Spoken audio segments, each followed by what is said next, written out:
Hoje, em nossa jornada do ano bíblico, faremos o resumo de Números, capítulos 18, 19 e 20.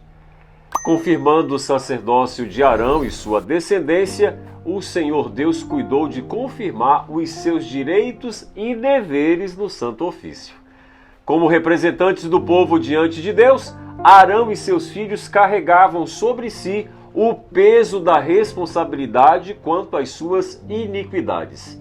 Também necessitavam de mediação e deveriam ser exemplos perante Israel através de uma vida santa e consagrada ao serviço de Deus. Seus irmãos, os levitas, Números 18, verso 6, também foram separados pelo Senhor para servirem na tenda da congregação, segundo as orientações e limites estabelecidos pelo próprio Deus. A parte devida aos sacerdotes como uma espécie de salário por seu serviço consistia nas ofertas e nas coisas sagradas dos filhos de Israel. Números 18, verso 8. Tudo deveria ser dado a eles, fora o que deveria ser consumido no fogo do altar. Também lhes cabia tomar para si o melhor do azeite. Números 18, verso 12. As primícias da terra e o valor dado pelo resgate dos primogênitos. Deus reservara para os sacerdotes praticamente tudo o que Israel levava ao santuário. Apesar de terem sido destituídos de possuir terra, o Senhor lhes proveu porção e valor inestimável ao declarar: Eu sou tua porção e a tua herança. Números 18, verso 20. Já os dízimos, ou seja, a 10ª parte das rendas do povo, eram revertidas aos levitas, que também não teriam parte na herança no meio dos filhos de Israel. Números 18, verso 23. Mas até mesmo os levitas, que eram ministros, tinham que contribuir com o dízimo para o sustento da obra do Senhor. Eu, por exemplo, sou pastor da Igreja Adventista, sirvo a Deus como pastor há 28 anos e sou um dizimista fiel.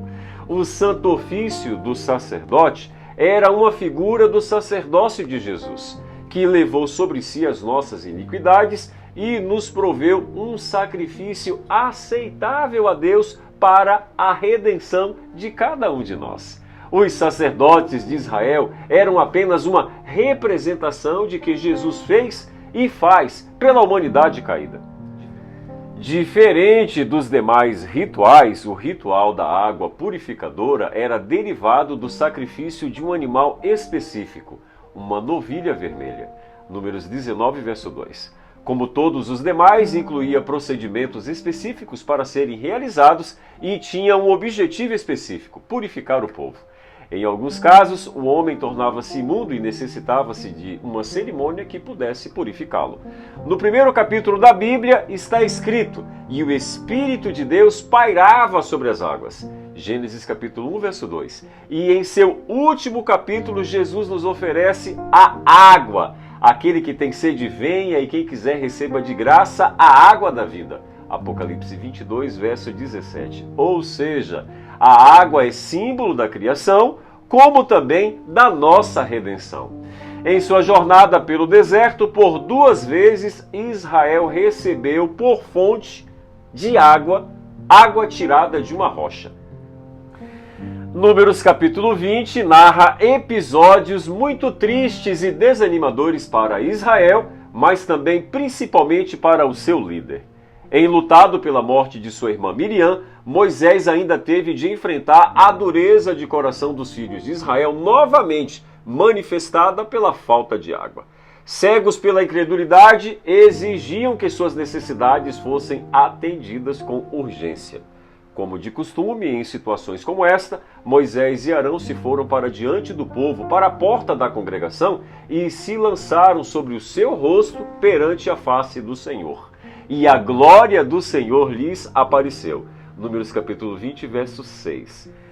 A ordem do Senhor foi muito clara. Toma o bordão, ajunta o povo, tu e Arão teu irmão, e diante dele falai a rocha, e dará a sua água. Números capítulo 20, verso 7. Em toda a sua trajetória como líder, Moisés se mostrara um líder manso e apaziguador. cheio do Espírito do Senhor, sempre buscara fazer tudo como Deus lhe ordenara. As murmurações de Israel e os desafios do deserto foram provas que lhe constituíram o caráter humilde e dependente de Deus. Como porta-voz do Senhor, importava que buscasse viver de conformidade com o seu chamado. Sua intimidade com Deus, no entanto, não o autorizava a tomar para si ou dividir com Deus os méritos daquilo que pertencia a Deus. O instrumento humano jamais poderá reclamar para si a glória que só pertence a Deus, sem sofrer as consequências por isso. Cansado de lidar com um povo extremamente rebelde, Moisés ignorou a ordem do Senhor e, ao invés de falar à rocha, feriu a rocha 2 vezes com seu bordão. Números 20, verso 11. A sua exaltação diante do povo de Israel lhe custou a mesma condição de incredulidade do povo. Visto que não crestes em mim, Números 20, verso 12, disse o Senhor a Moisés: ele e Arão, que foi conivente com a ação do irmão, não entrariam na terra prometida. Quão decepcionado não deve ter ficado Moisés consigo mesmo. E qual não deve ter sido a sua decepção ao ver negado seu pedido de passagem pacífica pelo reino de Edom. Desolado por sua atitude impensada, pela morte de sua irmã Miriam e pela negativa de Edom, ainda teve que lidar com a morte de Arão e com o luto de 30 dias do povo de Israel. Moisés foi um grande líder, mas também era um ser humano, como eu e você, tendente a falhar. A lição que deveria ter dado ao povo diante da rocha, através do falar à rocha, simbolizava o ministério de Jesus Cristo. Uma vez ferido, não haveria necessidade de ser ferido a segunda vez. Quando agimos segundo as nossas próprias intenções e impulsos, o prejuízo recai sobre cada um de nós, mas também pode interferir na vida de outras pessoas. A atitude de um líder, porém, tem um impacto maior na vida das pessoas por causa da sua influência. Deus sempre vai esperar mais de quem lidera, de quem tem uma posição de liderança. Por isso que eu zelo muito pela minha espiritualidade, pela minha comunhão com Deus, pela minha devoção. Por ser pastor, a minha família depende de mim. A igreja que eu lidero depende de mim e da minha influência. Que Deus me use para ser uma influência salvífica na vida dos meus filhos, da minha família e da minha igreja.